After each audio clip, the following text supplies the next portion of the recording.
Every culture has its own way to honour the dead. Western rituals include flowers, the coffin, but there are many ways of doing it around the world. In Tibet, they practice what is called sky burial, which consists on leaving the body of the deceased on a high, unprotected place to allow nature to take back what belongs to her. The well-known Halloween comes from an ancient Celtic celebration where people would light bonfires and wear costumes to ward off ghosts. And in the Day of the Dead, in Mexico, rituals include dressing up in bright colours and inviting spirits of dead children to visit them. But why is society so fascinated with the dead? Why do we feel the need to believe and honour ghosts?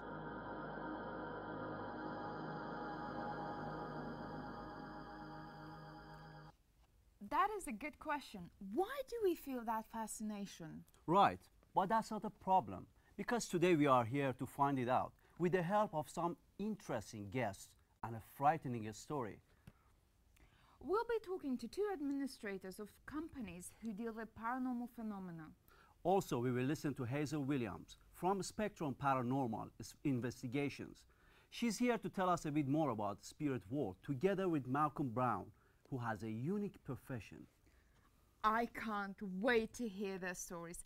But first, let's hit the streets and see what public have to think about this subject.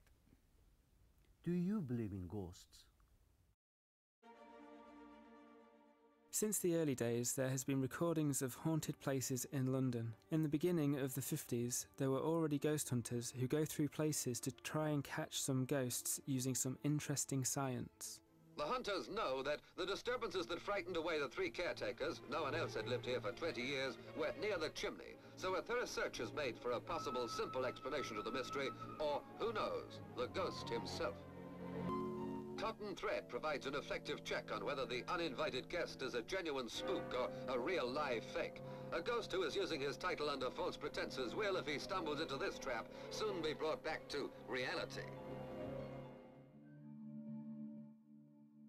In 1957, Mrs. Mabel Cullen implies that her 17th century cottage is haunted. She talks about seeing a ghost in her home and describes it as a man dressed in black who appears in her bedroom. Miss Cullen, are you sure you saw a ghost? Yes, I feel quite sure that I did. Could you describe it? Yes. It was, there was part of a man encircling my bedroom. It just consisted of the head and the shoulders, and it tapered off from that to, from the waist down. In 1964, there were even some spooky things happening in a pub in Buckinghamshire.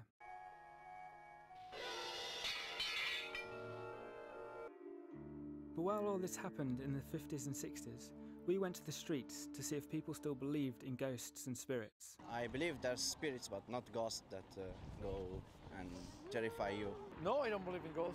When you die, something about you remain here in the earth. Yeah. Who? My wife, but after she had some pharmacy pills. It's true, yeah, she does. Yeah, all right, okay. She saw someone flying through the window. My mother, she's I don't know whether she's specifically seen one, but she's like, she went into the house that they were thinking of buying, and like her and her mum just like left straight away because they just couldn't stay in the house, and then they found out that like 2 kids had died there before.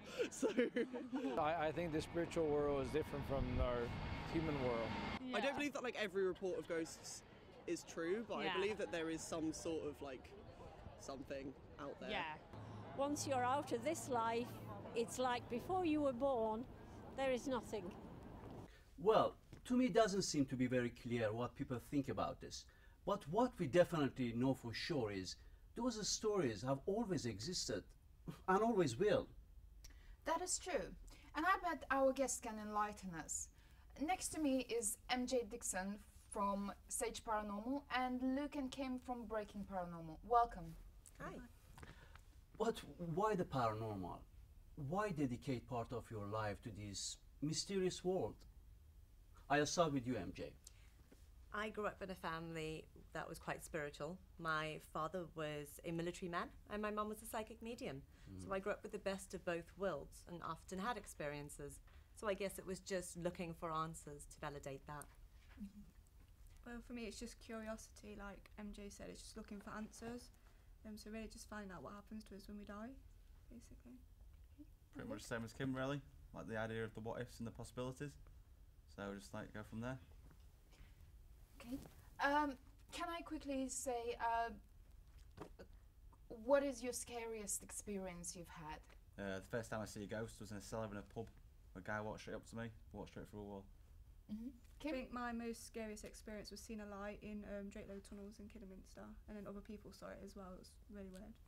And I woke up at about 3 o'clock in the morning with my uncle standing at the end of the bed who had passed away when I was 3. That was quite terrifying. Amazing. Thank you very much for accepting our invitation. We'll definitely follow your work. But let's continue with this mysterious journey. Mysterious indeed, and frightening, because we went with the Spectrum Paranormal Investigations inside the graveyard to look for spirits.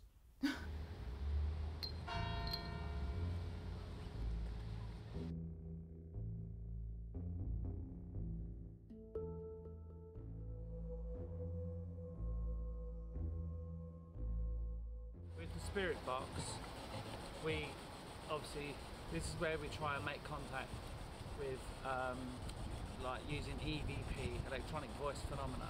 So we're looking for a response, an audible response, okay? Now, in order to, first, the way we normally start off with is we say a prayer because we're on hallowed ground, and we will start with a prayer before we make contact with any spirits. Even on the Ouija board we do the same thing. So that's what we're going to do right now.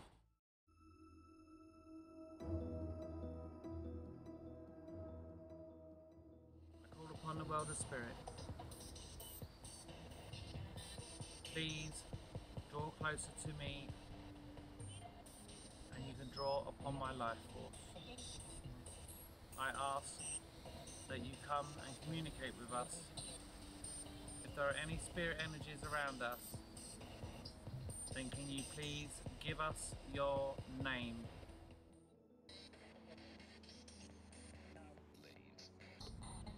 What? Did you hear that? That was the weirdest thing.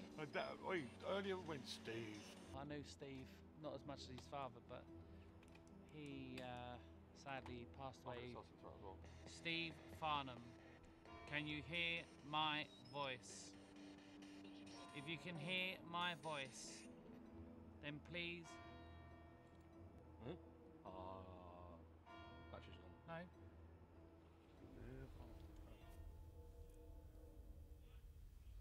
I can't wait to see what Steve has to say.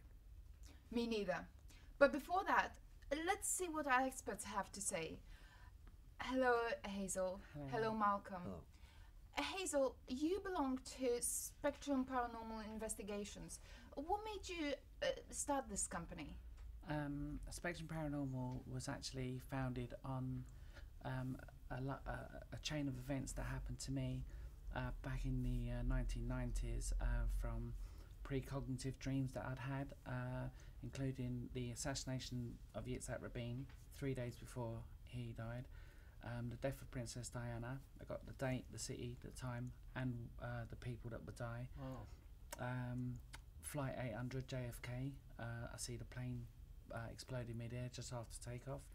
And the most profound one was 9/11, the World Trade Center, in which I physically died in that dream. I actually came down with the towers, and something was revealed to me at the end of that dream, and then that led me on a quest, and I had to go on this quest to find answers into the afterlife. So yeah. So what is the strangest incident you've experienced? It would have to be 9/11, because that was so real, in a sense. You know, when you physically die in a dream, they say you never can die in a dream, but you can.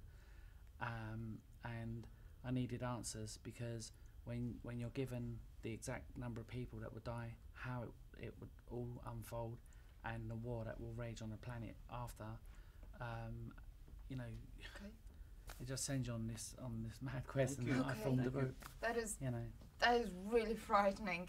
Yeah. But I bet, Malcolm, you feel more relaxed here.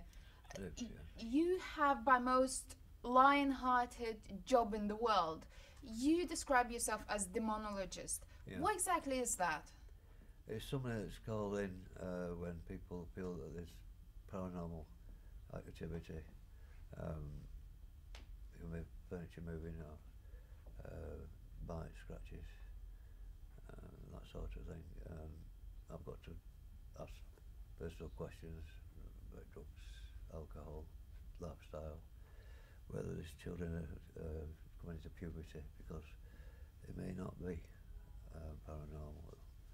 I've got to try and debunk the thing first, and then if not, then I've got to look for something more serious, especially if the doctors have seen them and found them all could be okay, and the psychiatrist. Yeah. Then I've got to look down the spiritual side, and that's when things will get rather sticky. Yeah. Okay. Ooh. That's amazing, Stuart. Yeah. Malcolm, did you experience some activities before in your previous job? Yes, I mean the first house I moved into, as even a little voice being called. I think we need to continue with. Yeah. Thank you, Malcolm. Thank you very much. I actually think I'm ready to know more about Steve. Yes, you're right, Christina. Let's see what happened to Steve. It's still on. It's not working, is it? Can you please try to show me what your yes would be? What would be your yes?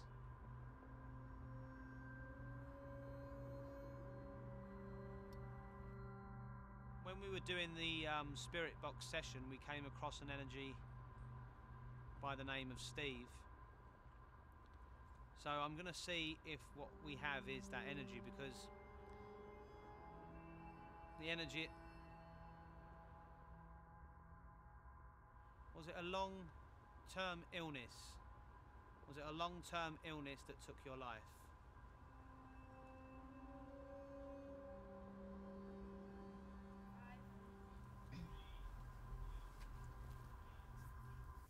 I don't know about you, Maman, but there's something about the unknown that fascinates me. There is something interesting that will keep happening no matter who you are or where you live.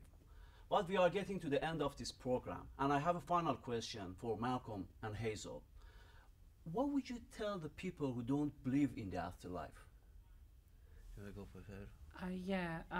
Basically, look, there's two things in life. There's normal and then paranormal. So, you know, depending on what side of the fence you're on, you know, and it's always good to remain skeptical anyway, because, you know, until you're presented with hardcore evidence, who knows whether there's an afterlife. So that's why I'm on the quest. Thank you. Okay. Malcolm, quickly. Well, quick answer is that yes, I believe that there is life after death, because it's been proved to me by helping somebody cross over into the light, and it's a good feeling. All right. Thank you. Thank you for staying with us. Well, you know what the little prince says. What is essential is invisible to the eye. Do you think you will believe in spirits after this program? I'm certain I won't be going to a graveyard in the middle of the night. That's for sure. And we hope that this program has been useful for all of you as well. We'll see you in our next program with more mystery.